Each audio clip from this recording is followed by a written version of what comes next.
Mateo capítulo 17. Este capítulo lo titulamos La Transfiguración. Este es el momento, uno de los momentos más impresionantes que vivieron los discípulos de Yeshua ante la evidencia del reino de Dios. Vamos a ver lo que sucedió en este lugar tan especial y esta visión tan importante que a nosotros va a dar una luz acerca del reino del Señor, el reino que se acercó, como lo dijo Yeshua en sus primeras palabras, cuando dijo arrepentidos porque el reino de los cielos se ha acercado. Pero vamos a ver las implicaciones de esta aparición, porque vamos a ver que Yeshua platica con Moisés y con Elías. Vamos a ver por qué el Señor les permitió a estos tres discípulos que en su momento tuvieran ellos esta visión. Dice desde el versículo 1: 6 días después, Yeshua tomó a Pedro, a Jacobo y a Juan, su hermano, y los llevó aparte a un monte alto, y se transfiguró delante de ellos, y resplandeció su rostro como el sol, y sus vestidos se hicieron blancos como la luz. ¿Tú te imaginas esta visión? Haber tenido la oportunidad de ver esta impresionante visión. Por supuesto que si esto tú se lo muestras a un judío que no cree en Yeshua, pues con mucha más razón va en un momento dado va a negar, por supuesto, con mucha más razón esto, porque ellos sí creen en aspectos sobrenaturales de Dios, pero bajo su propia perspectiva, no bajo la perspectiva del Mesías, de Yeshua, del Hijo de Dios. Así es de que, pues, imagínate en ellos esto, como dice Pablo, ¿no? Sería tropezadero simplemente.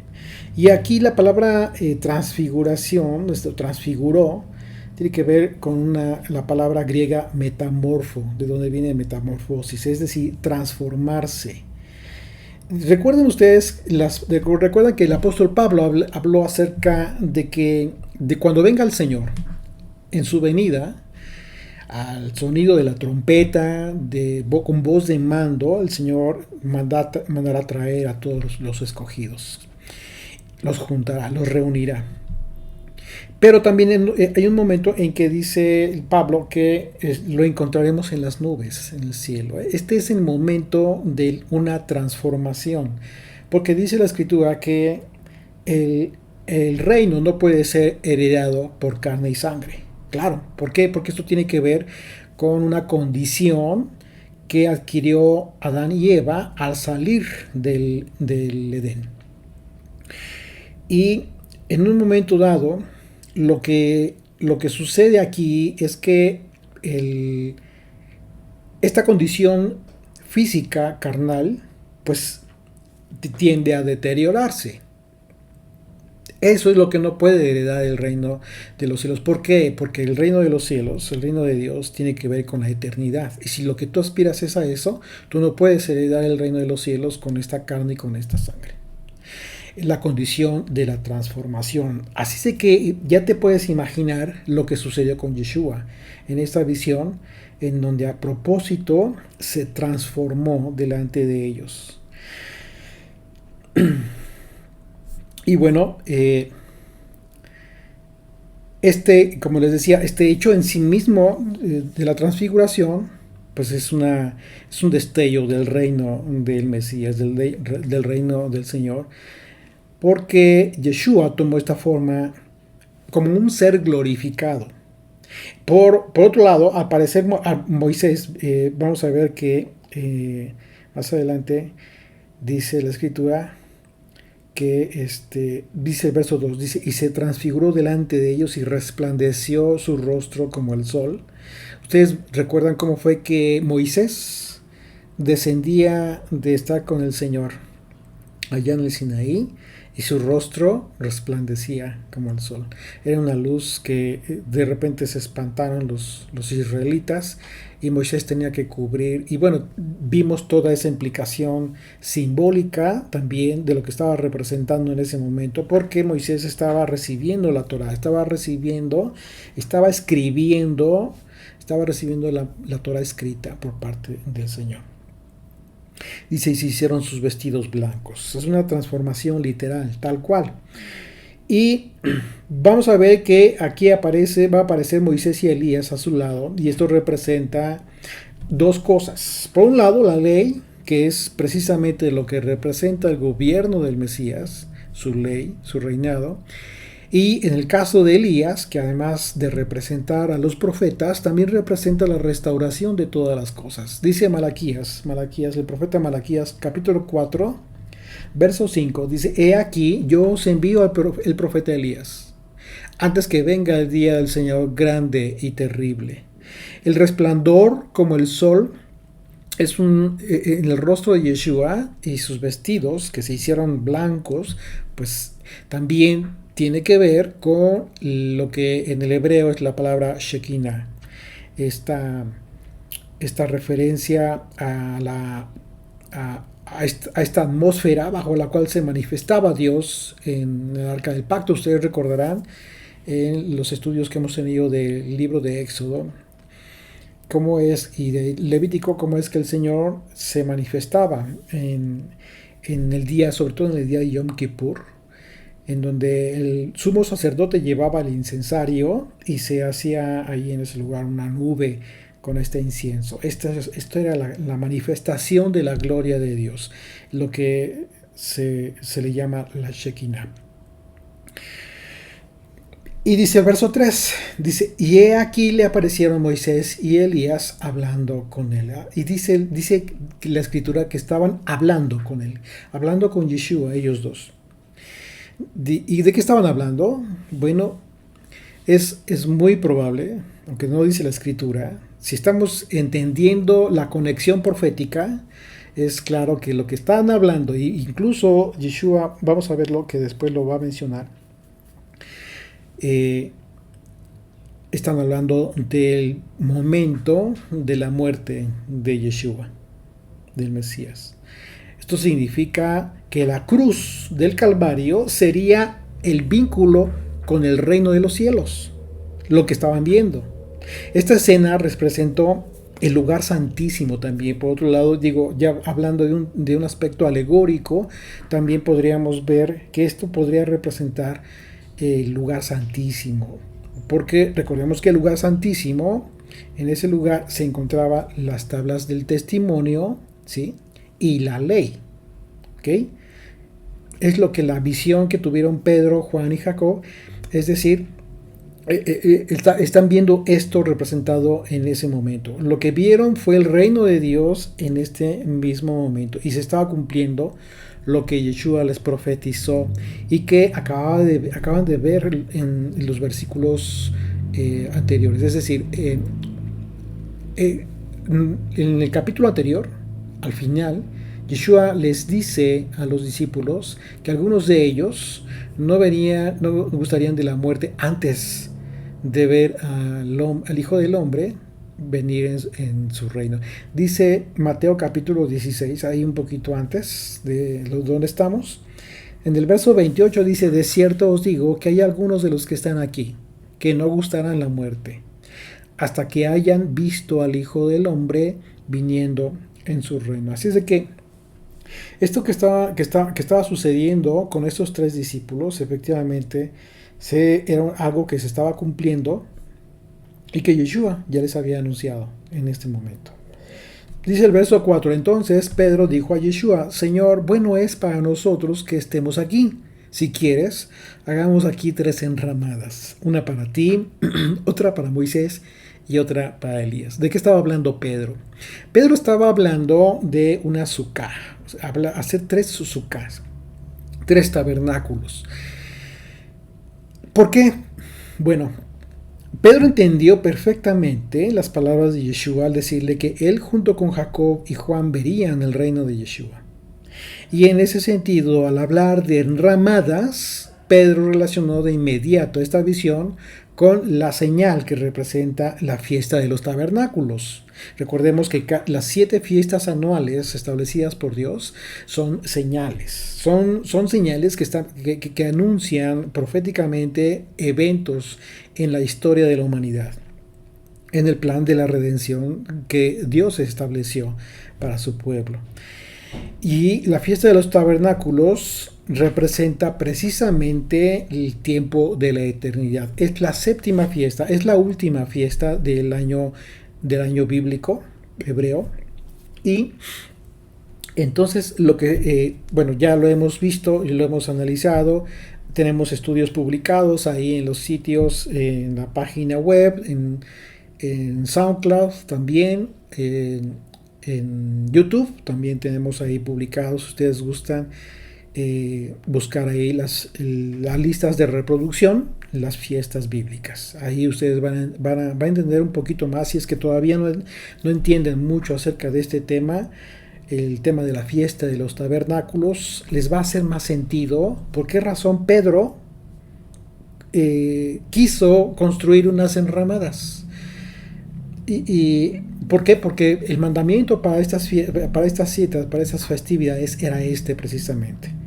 Construir enramadas con árboles, con frutos, árboles frutales, árboles hermosos, etcétera. Ahí se escribe el capítulo 23, en Números capítulo 29 también.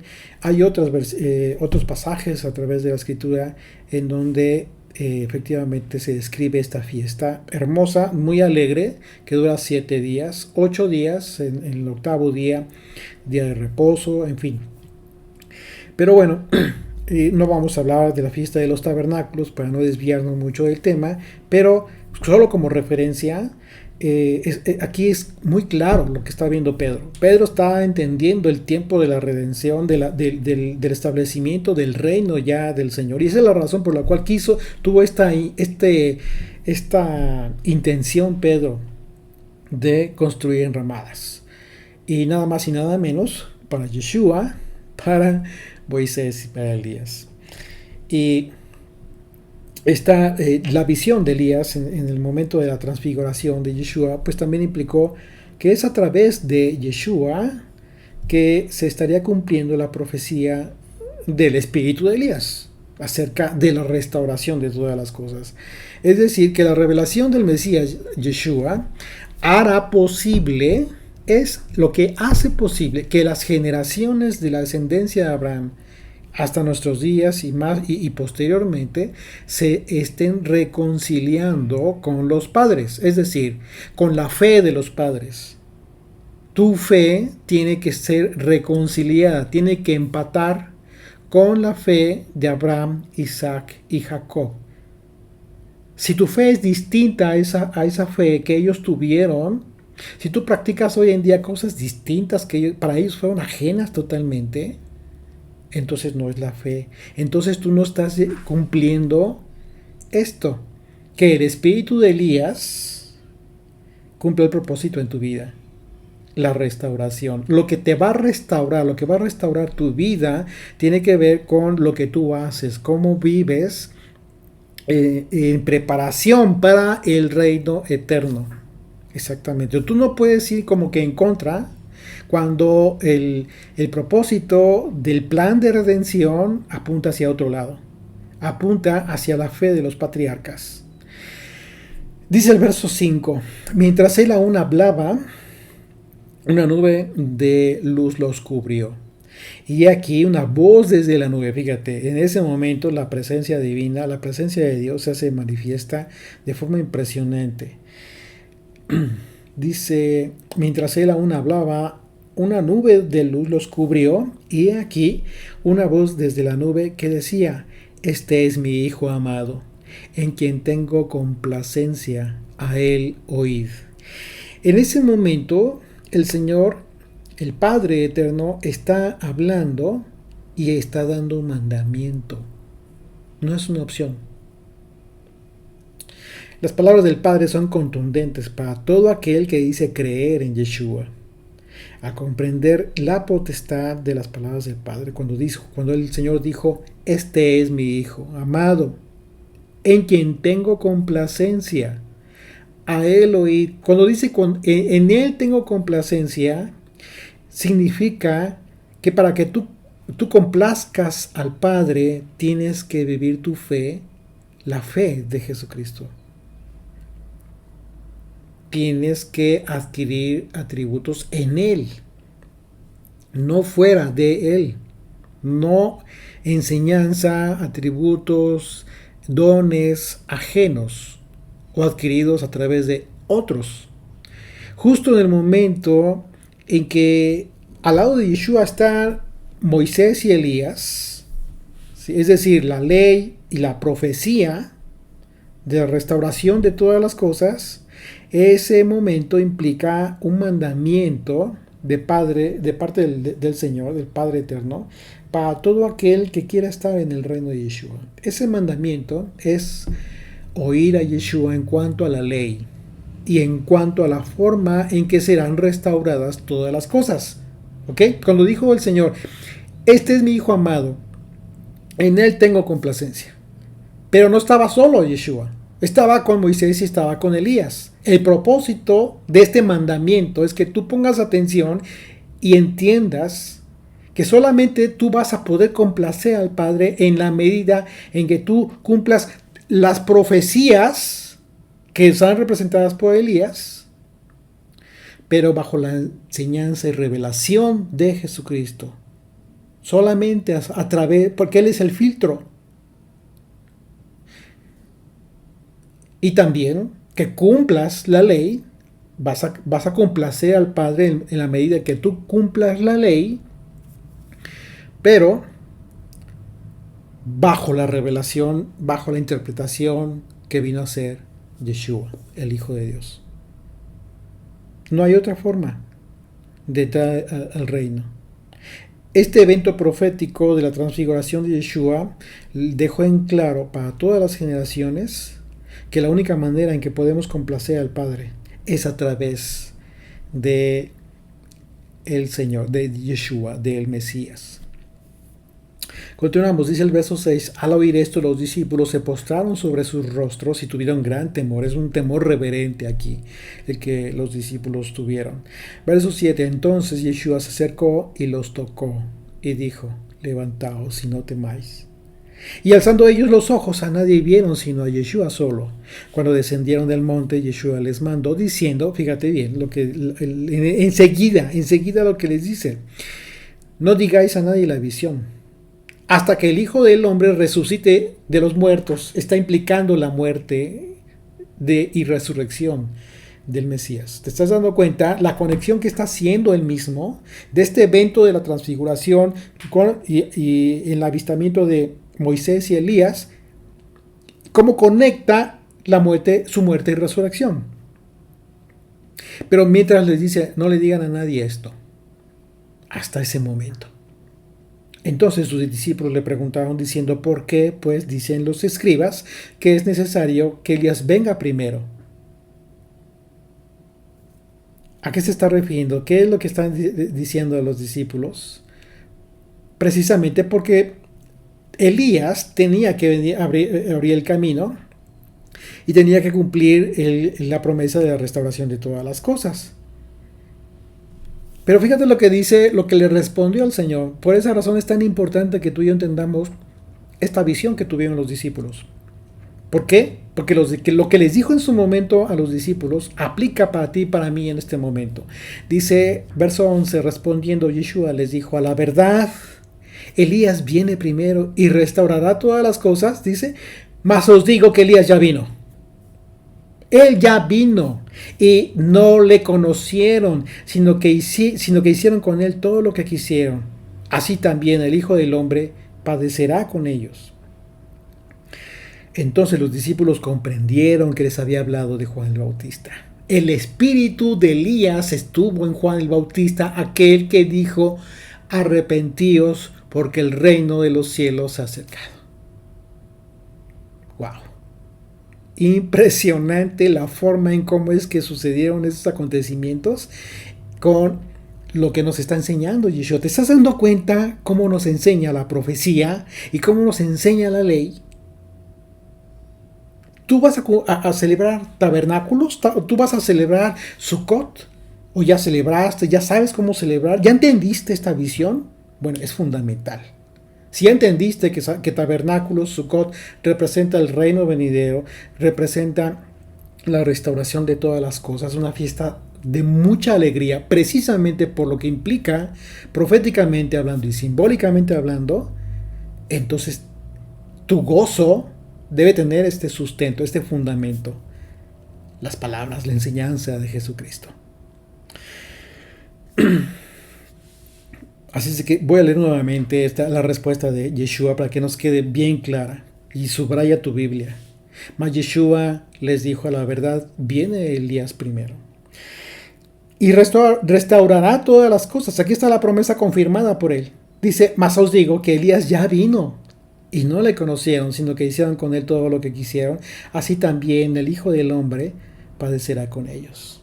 Entonces los discípulos comprendieron que efectivamente ya había venido el espíritu de Elías en Juan el Bautista. Yeshua dijo a sus discípulos que Elías ya había venido, refiriéndose a Juan el Bautista. Pero no le recibieron, sino que lo mataron. E igualmente así harían con Yeshua, y así lo hicieron. La razón de que Yeshua dijo que Elías había venido en Juan, a pesar de que cuando a Juan le preguntaban esto, pero él dijo que no. Claro que no era él, pero él traía el espíritu de Elías.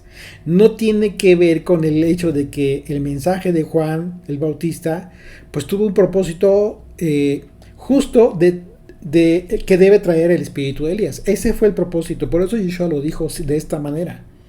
Porque el espíritu del mensaje que trajo Juan el Bautista fue la reconciliación de los padres con los hijos, de los hijos con los padres, es decir, de estas generaciones que estaban viniendo a él para que los bautizara en aguas.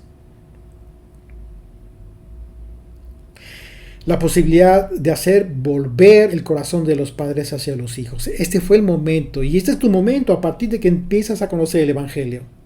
Y el corazón de los hijos hacia los padres. Es decir, ¿por qué? Porque el Evangelio implica, ¿qué implica? Toda la Torá y todos los profetas. Ese es el verdadero Evangelio. Un Evangelio en donde está ausente la ley del Señor y la profecía, no es un Evangelio falso. Ese no es el Evangelio que vino a proclamar Yeshua. Arrepentíos, porque el reino de los cielos se ha acercado. Y esa es la razón por la que Yeshua dijo: y si queréis recibirlo, ahí en Mateo 11, verso 4, que dijo el Señor, dice: y si queréis recibirlo, Él es aquel Elías que había de venir. Todavía dejó la puerta abierta al Señor, la posibilidad para que tú y yo lo recibamos, pero también depende de ti. ¿Realmente estás viviendo, preparándote para el reino eterno? ¿O sigues todavía gozando, ya acostumbrado a las inclemencias de este mundo? Pero en aquel momento mucha de aquella gente no quiso recibirle. Recibir el espíritu de Elías en Juan el Bautista debió consistir en entender la profecía del advenimiento del Mesías, Yeshua, en su momento, y llegar al arrepentimiento, porque por el que se reconcilian las generaciones es Yeshua. Es el vínculo. Las generaciones son los hijos y los padres son los patriarcas. Así es de que a través de la ley podremos lograr esta restauración de todas las cosas. El cumplimiento de la ley es más bien una instrucción de vida. Sí, justo el propósito del espíritu de Elías es lo que te lleva precisamente a cambiar tu vida, cambiar el curso de tu vida, pero con este propósito, un propósito divino, que es precisamente el propósito de la instrucción, la ley del Señor. Verso 14 de Mateo 17 dice: cuando llegaron al gentío, vino a él un hombre que se arrodilló delante de él, diciendo: Señor, ten misericordia de mi hijo, que es lunático. Padece muchísimo porque muchas veces cae en el fuego y muchas en el agua. Y lo he traído a tus discípulos, pero no le han podido sanar. Respondiendo Yeshua dijo, oh generación incrédula y perversa, ¿hasta cuándo he de estar con vosotros? ¿Hasta cuándo os he de soportar? Traédmelo acá. Y reprendió Yeshua al demonio, el cual salió del muchacho y éste quedó sano desde aquella hora. Viniendo entonces los discípulos a Yeshua aparte, dijeron, ¿por qué nosotros no pudimos echarlo fuera? Recordemos que para este entonces ya los discípulos ya habían comenzado a hacer milagros, pero en esta ocasión no pudieron. Verso 20, Yeshua les dijo, por vuestra poca fe. ¿Ok? ¿Te estás dando cuenta? Les está diciendo, por su poca fidelidad. Porque de cierto os digo que si tuvieres fe como un grano de mostaza, diréis a este monte, pásate de aquí a allá, y se pasará, y nada os será imposible. Estos eventos acerca de la posesión demoníaca que ejercen los espíritus malignos sobre las personas son muy reiterados en los evangelios, si ya te diste cuenta. Esto es un aspecto que continúa dándose, por supuesto, esto no ha dejado de suceder, continúa sucediendo. Sin embargo, es importante considerar qué es lo que nosotros podríamos hacer en este caso, en beneficio de estas personas.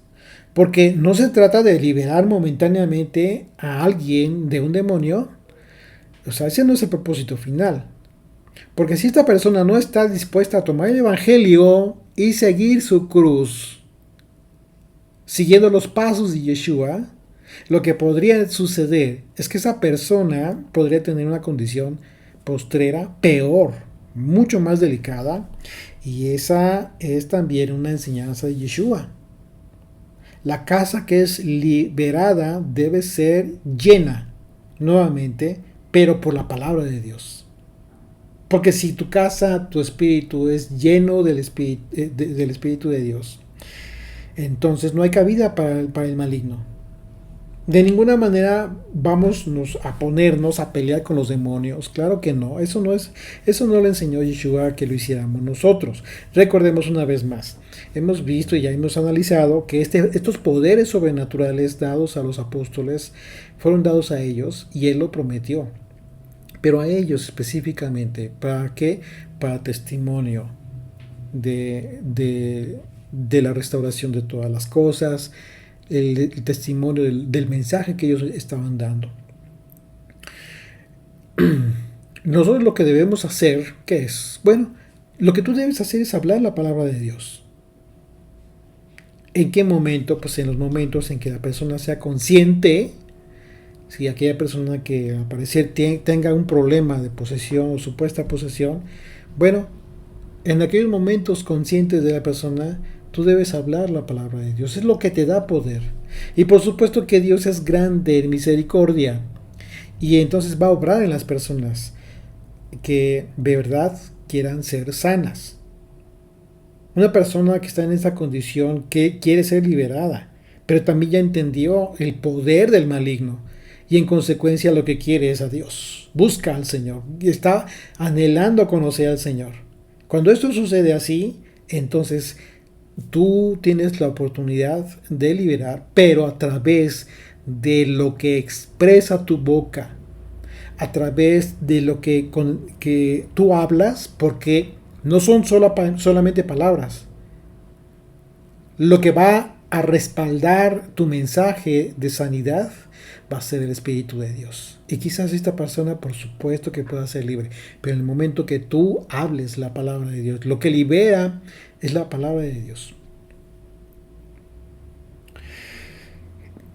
¿Y por qué podemos estar seguros de esto? Porque sabemos que Dios, el Señor es grande en misericordia y obra en las personas que ya están anhelando ser sanas. Y en su caso nace también, por otro lado, pues una gran responsabilidad a partir de este momento para continuar ministrando a esta ovejita, a esta persona que está como que recién nacida, ¿no? Y que está queriendo salir adelante. Que va a requerir de mucha atención hasta que adquiera cierta madurez espiritual. Hasta entonces, pues bueno, ya será momento de dejarles. Por eso no es bueno que por años continúen grupos así como de estudiantes ahí siendo discipulados por las mismas personas por tantísimo tiempo, ¿no?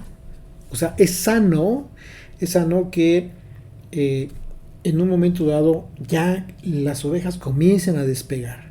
Y es el anhelo de todo aquel siervo del Señor que está buscando que realmente se cumpla el propósito de su labor. No podemos, no deberíamos pretender ahí como que tener cautivos, ¿no?, a las ovejas todo el tiempo, pues si no son nosotras, no son nuestras, de ninguna manera. Eh, es un gozo muy grande ver a personitas que quizás empezaron con poco conocimiento, con quizás muchas veces sin entender realmente cuál era el propósito de un estudiante, de un discípulo de Yeshua, y ver que hoy se han levantado, hablan la palabra de Dios, son apasionados, ya entendieron el mensaje, les hizo match en su mente y en su corazón y en su espíritu, y son gente apasionada por la palabra de Dios, y los escuchas hablar y dices tú, qué grande es el Señor. Ese es el propósito. Así es de que, pues bueno, si es que tú tuviste la oportunidad de conocer a alguien que ha pasado por situaciones de esta naturaleza, pues ten mucho cuidado, no lo abandones, dedícale tiempo para que hacerle entender esto que es fundamental. Su casa debe ser llena. Si ya fue limpiada, debe ser llena, pero del Espíritu de Dios, de su palabra, del conocimiento de Dios. Y bueno, Yeshua al hablar de la fe como un grano de mostaza se refirió a que es mucho mejor tener conocimiento, un poco de conocimiento respecto de la voluntad de Dios y ser fiel en eso poco. Es mejor eso que pretender tener mucho conocimiento acerca de la voluntad de Dios y fallarle a cada rato, fallarle en tantas ocasiones. De repente podremos estar diciendo, no, pues yo soy del pueblo, yo soy del pacto, y yo sé esto, y yo lo otro, y de repente tu testimonio da mucho que desear ante los demás, incluso ante los gentiles, y hay que tener mucho cuidado en eso. Así es de que se trata de una fidelidad no demostrada ante las personas, sino ante el Señor. El Señor es, como lo acabamos de ver, es quien se complace o no se complace en lo que hagas tú. Los demás finalmente seremos testigos de una u otra cosa, pero no somos nadie tampoco para juzgar las razones. Y bueno, un ejemplo de esto lo vemos en una de las ocasiones en que el propio Yeshua afirmó que la fe de esa persona, aquella persona que se le acercó, pues era tan grande. Y es el caso de aquella mujer cananea. Recordarán un caso famoso, impresionante, de aquella mujer cananea que le pidió sanar a su hija que estaba poseída por un demonio. Esta mujer fue fiel en su convicción de que el Hijo de Dios vendría a manifestar la misericordia de Dios al mundo y de que Dios no hace acepción de personas. A grado tal de que después de que Yeshua dijo, no es bueno dar el pan de los hijos a los perrillos. Aún así, dijo, Señor, aunque sea las migajas. Impresionante, impresionante la forma en cómo es que la Escritura nos demuestra la actitud correcta, la actitud y el espíritu correctos para recibir del Señor su bendición. Dice del versículo 21 de Mateo 17, pero este género no sale sino con oración y ayuno. Yeshua al afirmar esto se refirió al género de demonios que eran capaces de hacer que una persona quedara lunática, totalmente poseída, a grado incluso pues, de hacerse daño, ¿no?, a sí misma, pero de forma inconsciente. La palabra griega para lunático es la palabra soleniasomai, que significa padecer una enfermedad convulsiva, literalmente. Es por ello que el hombre en ocasiones caía en el fuego y en ocasiones en agua, como lo decía su padre. En ese sentido, es una probabilidad que quienes padecen, fíjense, como probabilidad y no en todos los casos, por supuesto que no, es una probabilidad de quienes padecen enfermedades de convulsiones quizás tengan que ver con este mal que tenía el hijo de este hombre. En ese sentido, pues es una probabilidad que quienes padecen de enfermedades de convulsiones tengan que ver con esta situación de demonios, quizás en ocasiones. Sin embargo, no necesariamente es así en todos los casos. Pero hay que considerarlo y considerar la enseñanza del maestro, ayuno y oración. Ahora bien, la oración, por cuanto que tenemos que orar conforme a la voluntad del Padre. Y es muy interesante pues, lo que tiene que ver con el tema del ayuno, que ya hemos hablado en muchas ocasiones, ¿no? Porque Yeshua estaba dejando muy en claro que solo él pudo haber liberado a aquel endemoniado como lo hizo, es decir, solo con una orden. Y eso hay que poner diferencias, por supuesto, ¿eh? Estamos hablando del Hijo de Dios, estamos hablando de Yeshua, y esto es posible porque, como vemos en el relato, tan solo en el momento en que el demonio se percató de la presencia de Yeshua, comenzó a azotar al muchacho poseído. Esa es la razón por la que, al responder a los discípulos acerca de por qué ellos no pudieron liberarlo, es porque la enseñanza para ti y para mí es que ese tipo de demonios solo salen con ayuno y oración, como lo dijo el Señor, ¿ok? Bueno, pero hay que entender esos dos conceptos. Las actitudes que, según el propio Yeshua, pueden ayudar en contra de la acción de los demonios es la oración y el ayuno, y estas dos acciones son en el contexto de la fidelidad de acuerdo al reino de Yeshua. Es decir, que para que la oración sea escuchada por el Padre y para que nuestro ayuno sea agradable al Padre, es necesario que nuestra vida se encuentre alineada a sus mandamientos en fidelidad de nuestra parte, y en ese sentido permaneciendo sometidos a su reino de Dios, al reino del Señor.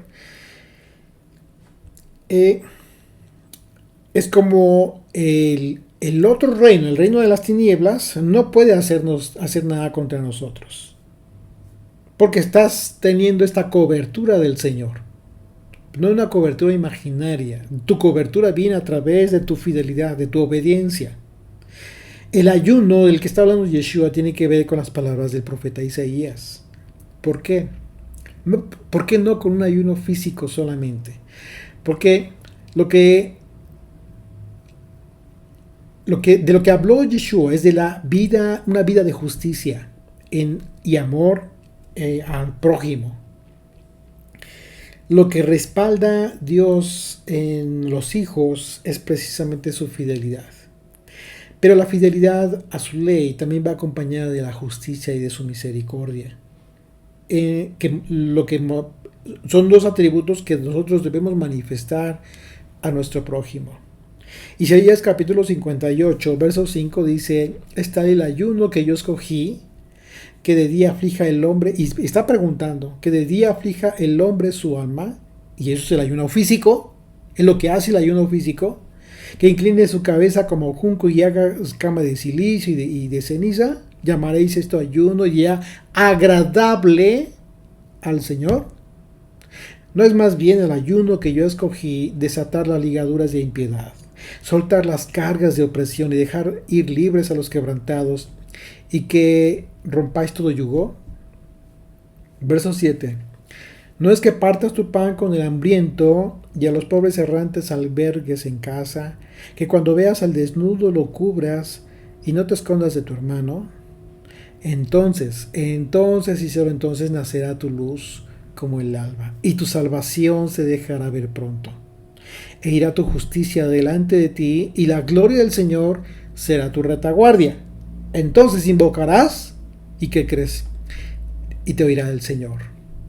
Clamarás, y dirá él: heme aquí. ¿Qué significa esto? Que lo que tú hagas será respaldado por el Señor, pero en la medida de la justicia, de la piedad, de la misericordia que muestres a tu hermano. Verso 9. Entonces invocarás y te oirá el Señor. Clamarás y dirá él: heme aquí.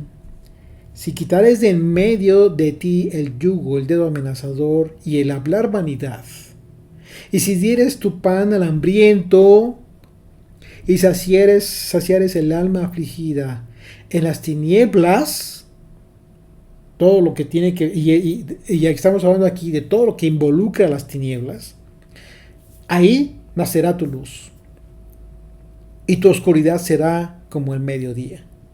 El Señor te pastoreará siempre, y en las sequías saciará tu alma, y dará vigor a tus huesos. Y serás como huerto de riego y como manantial de aguas, cuyas aguas nunca faltan. ¿Y qué representan las aguas? La Torah, sus mandamientos, en hechos tangibles. No que te los aprendas de memoria, no que lo estés diciendo, en hechos tangibles. Eso es lo que te va a dar el poder de Dios precisamente para esto. O sea, el ayuno tiene que ver con abstenerte del egoísmo, de lo que te complace solamente a ti, y que comiences a ver por los demás, por las necesidades de los demás. Así es de que pues el profeta Isaías está hablando de obras con relación a nuestro prójimo, como el verdadero ayuno. Lo que tiene que ver con el hecho de que tú ayunes los beneficios que tú pudieras tener para ti mismo. Y eso no tiene que ver con el egoísmo, precisamente, ¿no? O sea, abstenerte de eso. Tiene que ver con compartir el pan con el hambriento. El ayuno al que se refirió Yeshua es un ayuno que agrada a Dios. Y en ese sentido es como te respalda. Es decir, el ayuno del que habla el profeta Isaías, la justicia en hechos tangibles de amor y misericordia ante nuestro prójimo. No debemos ser incoherentes diciendo que cumplimos la ley, que estamos en pacto con el Eterno, sin tener el ánimo de hacer el bien si lo puedes hacer. Esto no tiene sentido de la lógica. Y si no se reconoce o no se quiere reconocer la infidelidad que se ha tenido al Señor, pues significa que las personas están afianzando en su pecado. ¡Qué terrible! Porque si tiene la oportunidad la persona de hacer el bien y no lo hace, ¿qué crees? Les cuenta por pecado. Así es de que el ayuno del que habla Yeshua es el compromiso de amor al prójimo. La única manera de rechazar las acechanzas del enemigo, pues es a través del cumplimiento más importante para Dios respecto de nuestros semejantes, el amor al prójimo. Un mandamiento que el Señor colocó al mismo nivel del amor a Él mismo. Porque cuando el amor por tu prójimo está en tu corazón, entonces significa que crees en las palabras del Señor. Y eso que crees va a crear una fortaleza que no va a soportar Satanás. Porque donde hay amor verdadero conforme a lo que enseña el Padre, entonces no hay maldad, no hay cabida para el enemigo. Por esa razón es importante, una vez que las personas que son liberadas de demonio, entonces la bondad a través del conocimiento del amor de Dios sea lleno su corazón, su mente, el espíritu de esas personas. El enemigo siempre va a tratar de convencerte de que lo que estás haciendo siempre es lo correcto. O sea, tú no tienes errores, tú eres perfecto, tú lo haces bien. Eso es lo que hace Satanás, convencerte de eso. Y pensar que todo lo que están haciendo otros pues está mal. Así es de que tú tienes que hacer uso del sentido de la lógica nada más. También. Esto lo logras haciendo uso del sentido de la lógica, del sentido común, para tener humildad y considerar si realmente te estás equivocando y no estás haciendo el bien, quizás. Y si tú tienes esa oportunidad, entonces vas a rectificar tu camino. Créeme, date la oportunidad entonces. No te cierres, no determines que tú estás haciendo lo correcto siempre. Esa es una gran oportunidad para que opera en tu propio beneficio. Así es que no perdamos esta oportunidad. Dice el verso 22, estando ellos en Galilea, Yeshua les dijo, el Hijo del Hombre será entregado en manos de hombres y le matarán, mas al tercer día resucitará. Y ellos se entristecieron en gran manera. Recordemos que recientemente Yeshua había reprendido a Pedro porque le reconvino para que no muriese el Señor. Incluso Yeshua le dijo a Pedro, Satanás, ¿te acuerdan? Y eso fue una reprensión muy dura, pero también necesaria. Esto nos enseña que todos nosotros debemos aprender a discernir en qué momento es necesario hablar en determinado sentido, ¿ok? Porque hay ocasiones en que las personas no van a reaccionar si no se usan las palabras necesarias en el momento adecuado, no van a reaccionar bien. Pero entendiendo perfectamente lo que le dijo el Señor a Pedro, pues que crees jamás en su vida volvió a pensar en esa situación, ¿no? No volvería a tener un pensamiento sustituyendo el orden de importancia de las cosas, es decir, sustituir las cosas eternas, lo que implicaba precisamente su muerte y resurrección, por las cosas de la tierra en relación a lo que Pedro estaba esperando en la tierra. Un reino en la tierra ya en ese momento, que el Señor los liberara de Roma, etcétera, etcétera. Por eso la reprensión. Y por eso tenemos el mandamiento de tener las palabras de la ley como frontales en nuestra mente, para que no cometamos ese error. Dice Deuteronomio capítulo 6, verso 6.